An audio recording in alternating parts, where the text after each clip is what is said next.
Sir, சமீபத்தில் நடைபெற்ற இந்த கவின் ஆணவ படுகொலை ஒரு எடுத்துக்காட்டு. அதாவது தமிழகத்தில் இன்னுமே ஆணவ படுகொலை ஒழியல அப்படின்றதுக்கு இதுல அரசாங்கம் என்ன மாதிரி நடவடிக்கைகள் எடுக்கணும்னு நீங்க நினைக்கிறீங்க?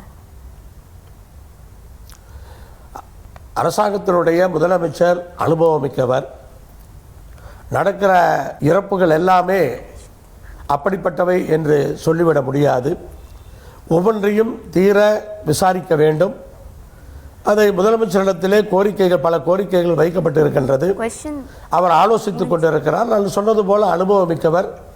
அதையெல்லாம் கட்டுப்படுத்துகின்ற விதத்திலே ஒரு நல்ல முடிவுகளை அவர் எடுப்பார் என்பதிலே எந்த ஐயமும் எங்களுக்கு இல்லை. அதே நேரத்திலே குழந்தைகளை பொறுத்தவரை காதலிக்கும் போது பெற்றோர்களுக்குரிய அந்த முக்கியத்துவத்தை தர வேண்டும்.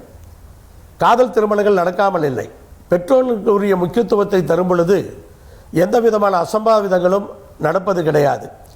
குழந்தைகள் தங்களுடைய திருமணத்திற்கும் பெற்றோர்களுக்கும் சம்பந்தமில்லை என்று நினைக்கக்கூடாது. பெற்றோர்களுக்கு அதில் பெரும் பங்கு இருக்கிறது. பெற்று வளர்த்த பெற்றோர்கள், நாளை நம்முடைய குழந்தைகள் நன்றாக இருக்க வேண்டும் என்று வாழ்த்தக்கூடிய பெற்றோர்கள், அவர்களுடைய விருப்பத்தின் பேரிலே அவர்களை கன்வின்ஸ் பண்ணக்கூடிய அந்த வேலைகளை குழந்தைகள் செய்ய வேண்டும். ஆனால் பெற்றோர்களுக்குரிய முக்கியத்துவத்தை தந்தால் இதை போன்ற பிரச்சனைகள் வருவதற்கு வாய்ப்பு கிடையாது.